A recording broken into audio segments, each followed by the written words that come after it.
Lahat ng mga eksena sa video na ito ay hindi gawa-gawang rekonstruksyon o computer graphics. Ang mga totoong litrato ay kuha mismo sa ibabaw ng Mars ng mga robot na mananaliksik na milyon-milyong kilometro ang layo mula sa daigdig. Tunay na mga sandali ng ibang mundo na naitala ng walang tunog, walang hangin sa mikropono at walang presensya ng tao. Kaya umupo lang kayo ng komportable, magpahinga mula sa araw-araw na abala at hayaan ninyong maranasan ang kakaibang pakiramdam na parang kayo mismo ang nakatayo sa ibabaw ng ibang planeta habang pinagmamasdan ito.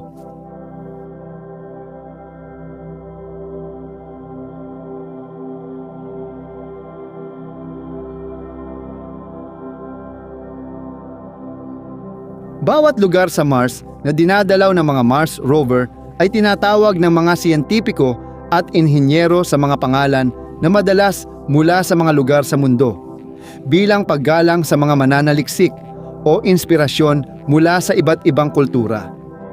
Sa ganitong paraan, dahan-dahang nagiging makabuluhang mapa ang dating di pinangalanang disyerto. Ang mga larawan sa bidyong ito ay kuha ng 3 maalamat na Mars rover mula sa iba't ibang henerasyon.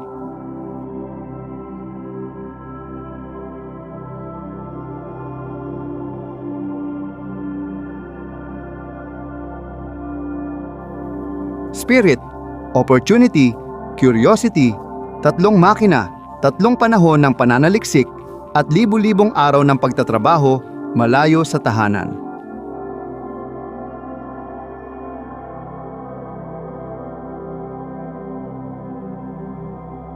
Ang mga kamera sa loob ng mga aparatong ito ay ginawa bilang pinakabagong teknolohiya ng kanilang panahon. Dinisenyo ito ng mga inhinyero upang kayanin ang lamig, alikabok, radyasyon at mga taon ng pag-iisa para patuloy na makakita kahit sa mga lugar na hindi pa kayang marating ng tao. Pero may isang kamanghamanghang katotohanan. Hanggang ngayon, wala pang naipapadalang kompletong high-quality na video mula sa ibabaw ng Mars. Hindi mga kamera ang dahilan, kundi distansya.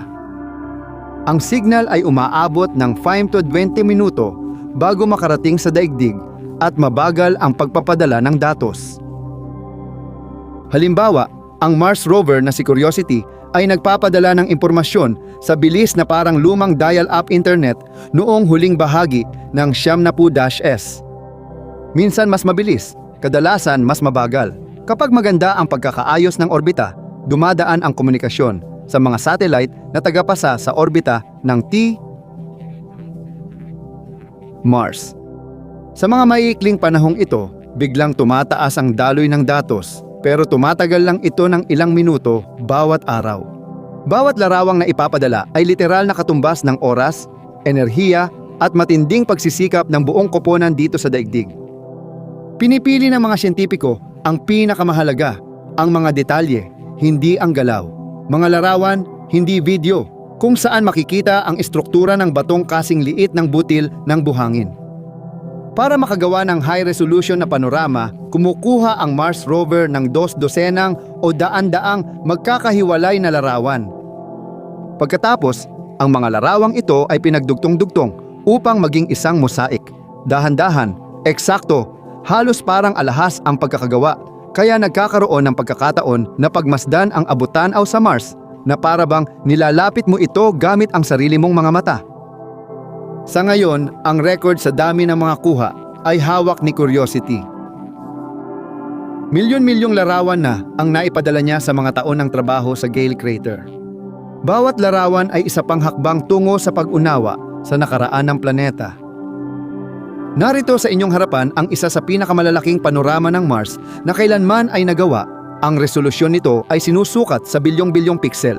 Ibig sabihin, sa loob ng isang larawan ay nakatago ang libu-libong maliliit na detalye, mga bitak sa mga bato, bakas ng sinaunang agos, at maninipis na patong ng mga sedimentaryong bato.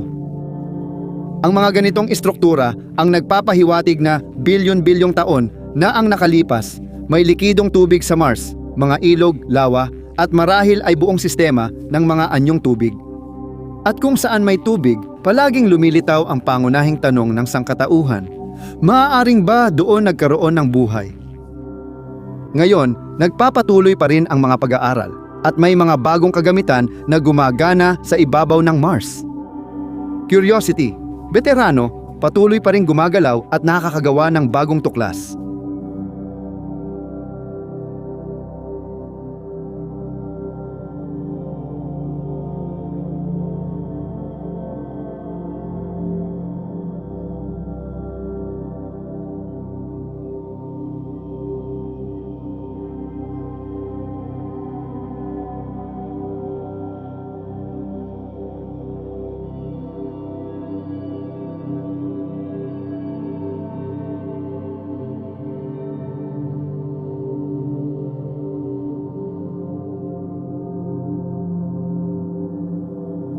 Ang Perseverance ang pinakabagong rover sa Mars.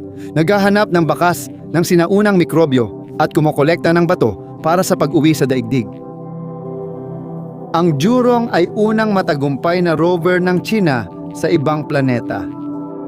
Ang kasaysayan ng pananaliksik ay isinusulat mismo ngayon sa totoong oras sa layo ng milyong-milyong kilometro. May iba rin na natapos na ang kanilang paglalakbay. Naipit si Spirit sa malambot na lupa ng Mars at naubusan ng enerhiya. Si Opportunity ay nagtrabaho sa Earth ng halos 15 taon, 10 beses na mas mahaba kaysa plano.